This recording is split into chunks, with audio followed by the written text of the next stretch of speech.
ಓಂ ನಮಃ ಶಿವಾಯ. ಸ್ವಾಮಿ ಕೊರಗಜ್ಜ. ನನ್ನೆಲ್ಲ ಪ್ರೀತಿ ವೀಕ್ಷಕರಿಗೆ ಶಿವಾಯಂ ಕನ್ನಡ ಆಧ್ಯಾತ್ಮಿಕ ಚಾನೆಲ್ಗೆ ಸ್ವಾಗತ. ಪೂಜೆಯಲ್ಲಿ ಈ ಹೂಗಳನ್ನು ಬಳಸಿದರೆ ತುಂಬಾ ಒಳ್ಳೆಯದು. ಆದರೆ ಯಾವ ಹೂಗಳನ್ನು ಬಳಸಬಾರದು ಅನ್ನೋದ್ರ ಬಗ್ಗೆ ಉಪಯುಕ್ತ ಮಾಹಿತಿ ಕೊಡ್ತೀನಿ. ಅದಕ್ಕಿಂತ ಮುಂಚೆ ನನ್ನ ಚಾನಲನ್ನು ಏನು ಮಾಡಬೇಕು, ಸಬ್ಸ್ಕ್ರೈಬ್ ಮಾಡ್ತಾ ಇದ್ದರೆ ದಯವಿಟ್ಟು ಸಬ್ಸ್ಕ್ರೈಬ್ ಮಾಡೋದನ್ನು ಮರೆಯಬೇಡಿ.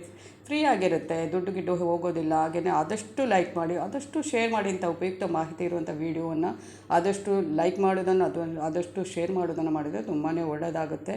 ಹಾಗೆಯೇ ನಿಮ್ಮ ಏನು ವೈಯಕ್ತಿಕ ಸಮಸ್ಯೆ ಇದೆ ಮುಕ್ತವಾಗಿ ಕಮೆಂಟ್ ಬಾಕ್ಸಲ್ಲಿ ರಾಶಿ ನಕ್ಷತ್ರದ ಜೊತೆಗೆ ನಿಮ್ಮ ಸಮಸ್ಯೆಯನ್ನು ಡೀಟೇಲ್ ಆಗಿ ಬರೆದು ಕಳುಹಿಸಿ. ಗೊತ್ತಿಲ್ಲ ಅಂದರೆ ರಾಶಿ ನಕ್ಷತ್ರ ಡೇಟ್ ಆಫ್ ಬರ್ತನ್ನು ನಮೂದಿಸಿ. ಖಂಡಿತವಾಗಲೂ ರಾಶಿ ನಕ್ಷತ್ರವನ್ನು ಗುರುತಿಸಿ ನಾನು ಸೂಕ್ತ ಸುಲಭ ಪರಿಹಾರವನ್ನು ನಾನಲ್ಲಿ ಸೂಚಿಸ್ತೇನೆ. ಹಾಗೆ ಸಬ್ಸ್ಕ್ರೈಬ್ ಅಂತ ಒತ್ತುವಾಗ ಸೈಡಲ್ಲಿ ಬೆಲ್ ಐಕಾನ್ ಇರುತ್ತಲ್ವ, ಅದನ್ನು ಪ್ರೆಸ್ ಮಾಡಿದಾಗ ಆಲ್ ಅಂತ ಬರುತ್ತೆ, ಅದನ್ನು ಪ್ರೆಸ್ ಮಾಡೋದನ್ನು ಮರೆಯಬೇಡಿ. ಹಾಗೆಯೇ ಆಧ್ಯಾತ್ಮಿಕಕ್ಕೆ ಆಗಿರ್ಬೋದು ಅಥವಾ ಜ್ಯೋತಿಷಕ್ಕೆ ಸಂಬಂಧಪಟ್ಟ ಏನೇ ಪ್ರಶ್ನೆ ಇದ್ದರೂ ಕೂಡ ಕೇಳಬಹುದು. ನನಗೆ ಇಷ್ಟ ಆದ ಖಂಡಿತವಾಗ್ಲೂ ಅದರ ಮೇಲೆ ಕೂಡ ವೀಡಿಯೋ ಮಾಡಿ ಹಾಕ್ತೇನೆ. ನಾನು ನಿಮ್ಮ ಜೊತೆ ಯಾವತ್ತೂ ಇರ್ತೇನೆ. ಕೆಲವರು ತುಂಬ ಸಲ ಹೇಳಿದ್ದೇನೆ ಡೇಟ್ ಆಫ್ ಬರ್ತ್ ಅಥವಾ ರಾಶಿ ನಕ್ಷತ್ರ ಮಾತ್ರ ಹಾಕಿದರೆ ನನಗೆ ಖಂಡಿತವಾಗ್ಲೂ ಉತ್ತರಿಸೋಕ್ಕಾಗಲ್ಲ ಅಂತ. ಆದರೆ ಕೆಲವರು ಅದನ್ನೇ ತಪ್ಪನ್ನು ಮಾಡ್ತಾರೆ. ಖಂಡಿತವಾಗ್ಲೂ ನನಗೆ ಉತ್ತರಿಸೋಕ್ಕಾಗಲ್ಲ. ನಿಮ್ಮ ಸಮಸ್ಯೆ ಏನು ಅಂತ ಬರೆದು ಕಳಿಸಿ, ಖಂಡಿತವಾಗ್ಲೂ ಉತ್ತರಿಸ್ತೇನೆ. ಹಾಗೆ ನಾನು ನಂಬಿಕೊಂಡು ಬರುವಂಥ ಶಿವದೇವರ ಹಾಗೂ ಕೊರಗಜ್ಜ ದೈವದ ಆಶೀರ್ವಾದ ನನ್ನೆಲ್ಲ ಪ್ರೀತಿ ವೀಕ್ಷಕರ ಮೇಲೆ ಸದಾ ಇರುತ್ತೆ ಅಂತ ಹೇಳ್ತಾ, ಹೂಗಳನ್ನು ದೇವರ ಪೂಜೆ ಆರಾಧನೆಯಲ್ಲಿ ಬಳಸಲಾಗುವಂಥದ್ದು. ಸಂತೋಷ ಭಕ್ತಿಯ ಸಂಕೇತವಾಗಿ ಹೂಗಳು ಪೂಜೆಯಲ್ಲಿ ಪ್ರಮುಖ ಸ್ಥಾನ ಪಡೆದುಕೊಂಡಿದೆ. ಅದರಲ್ಲೂ ಕೆಲವು ಹೂಗಳನ್ನು ಪೂಜೆಯಲ್ಲಿ ಬಳಸುವುದು ಶುಭ, ಇನ್ನು ಕೆಲವು ಹೂಗಳನ್ನು ಅಶುಭ ಅಂತ ಪರಿಗಣಿಸಲಾಗುತ್ತೆ. ಪೂಜೆಯಲ್ಲಿ ಯಾವೆಲ್ಲ ಹೂಗಳನ್ನು ಬಳಸುವುದು ಶುಭ, ಪೂಜೆಯಲ್ಲಿ ಯಾವ ಹೂವನ್ನು ಬಳಸಬಾರ್ದು. ಹಾಗೆಯೇ ಪೂಜೆಯಲ್ಲಿ ಹೂಗಳಿಗೆ ವಿಶೇಷ ಮಹತ್ವ, ಭಕ್ತಿ, ಸಮರ್ಪಣೆ, ಶುಭ ಸೂಚನೆ.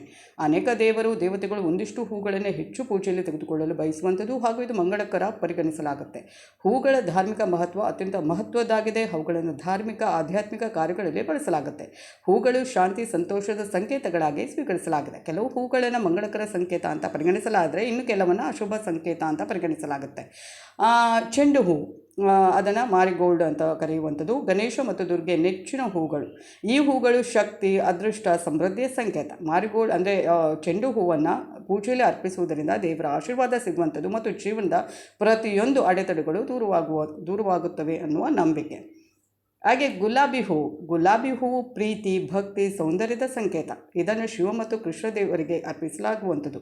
ಪೂಜೆಯಲ್ಲಿ ಗುಲಾಬಿ ಹೂಗಳನ್ನು ಅರ್ಪಿಸುವುದು ದೇವರ ಆಶೀರ್ವಾದವನ್ನು ಸುಲಭವಾಗಿ ಪಡೆದುಕೊಳ್ಳಲು ಸಹಕಾರಿಯಾಗಿದೆ ಮತ್ತು ಪ್ರೀತಿ ಸಂಬಂಧಗಳಲ್ಲಿ ಮಾಧುರ್ಯವನ್ನು ತರುವಂಥದ್ದು. ಹಾಗೆಯೇ ಕಮಲದ ಹೂಗಳು ವಿಷ್ಣು ದೇವರಿಗೆ ಆಗಿರ್ಬೋದು, ಲಕ್ಷ್ಮೀ ದೇವರಿಗೆ ಆಗಿರ್ಬೋದು ಅಥವಾ ಸರಸ್ವತಿಗೆ ನೆಚ್ಚಿನ ಹೂಗಳು.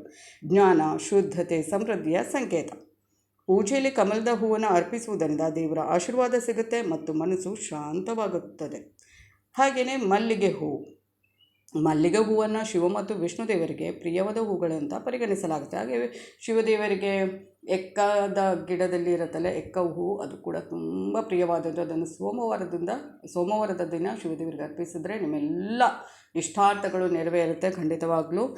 ಮತ್ತು ಮಲ್ಲಿಗೆ ಹೂ ಕೂಡ ಅಷ್ಟೇ, ಇದು ಶುದ್ಧತೆ, ಸೌಂದರ್ಯ, ಪರಿಮಳದ ಸಂಕೇತ. ಪೂಜೆಯಲ್ಲಿ ಮಲ್ಲಿಗೆ ಹೂವನ್ನು ಅರ್ಪಿಸುವುದರಿಂದ ದೇವರ ಆಶೀರ್ವಾದದ ಜೊತೆಗೆ ವಾತಾವರಣದಲ್ಲಿ ಪರಿಮಳ ಹರಡುತ್ತೆ. ಹಾಗೂ ಈ ಹೂಗಳು ಪರಿಸರವನ್ನು ಸರಳವಾಗಿ ಶುದ್ಧಗೊಳಿಸುವಂಥದ್ದು. ಹಾಗೆಯೇ ದುಂಡು ಮಲ್ಲಿಗೆ ಹೂಗಳು ಪರಿಮಳಕ್ಕೆ ಹೆಸರುವಾಸಿಯಾದ ಹೂಗಳಾಗಿವೆ. ತುಂಬ ಅದು ಸ್ಮೆಲ್ ಇರುವಂಥದ್ದು. ಒಂದು ಸ್ವಲ್ಪ ಹೂಗಳು ನಾವು ತಗೊಂಡು ಬಂದರೂ ಕೂಡ ಇಡೀ ಮನೆ ಘಮಘಮಿಸುತ್ತೆ. ಇದನ್ನು ಶಿವ ಮತ್ತು ಹನುಮಂತ ದೇವರಿಗೆ ಅರ್ಪಿಸಲಾಗುತ್ತೆ. ದುಂಡು ಮಲ್ಲಿಗೆ ಹೂವನ್ನು ಪೂಜೆಯಲ್ಲಿ ಅರ್ಪಿಸುವುದರಿಂದ ದೇವರ ಆಶೀರ್ವಾದ ಪಡೆಯಬಹುದು ಮತ್ತು ಮನಸ್ಸು ಪ್ರಶಾಂತವಾಗುತ್ತೆ. ಹಾಗೆಯೇ ಇವೆಷ್ಟು ಹೂಗಳಂದರೆ ಎಲ್ಲ ಹೂಗಳನ್ನು ಆದಷ್ಟು ದೇವರಿಗೆ ಸಮರ್ಪಣೆ ಮಾಡುವಂಥದ್ದು. ಅದರಲ್ಲಿ ನಾನು ಹೇಳಿದ ಹೂಗಳನ್ನು ನಾವು ಜಾಸ್ತಿಯಾಗಿ ದೇವರ ಒಂದು ಪೂಜೆಯಲ್ಲಿ ನಾವು ಅದನ್ನು ನಮ್ಮ ಮನೆಯಲ್ಲಿ ಪೂಜೆ ಮಾಡುವಾಗಲೂ ಆಗಿರ್ಬೋದು ಅಥವಾ ದೇವಸ್ಥಾನಗಳಲ್ಲಿ ಆಗಿರ್ಬೋದು, ಅದನ್ನು ಜಾಸ್ತಿಯಾಗಿ ನಾವು ಆ ಹೂವುಗಳನ್ನು ಬಳಸುವಂಥದ್ದು. ಆದರೆ ಕೆಲವು ಹೂಗಳನ್ನು ನಾವು ಬಳಸೋದೇ ಇಲ್ಲ. ಬಳಸಬಾರದು ಅಂತಲ್ಲ, ಬಳಸಲೇಬಾರದು. ಆ ಹೂಗಳು ಯಾವುದು ಅನ್ನೋದನ್ನು ನೋಡೋಣ. ಅದರಲ್ಲಿ ಒಂದನೇದು ಕೇದಿಗೆ ಹೂವನ್ನು ಏನು ಮಾಡಬಾರ್ದು, ಕೇದಿಗೆ ಹೂವನ್ನು ಬಳಸಲೇಬಾರ್ದು.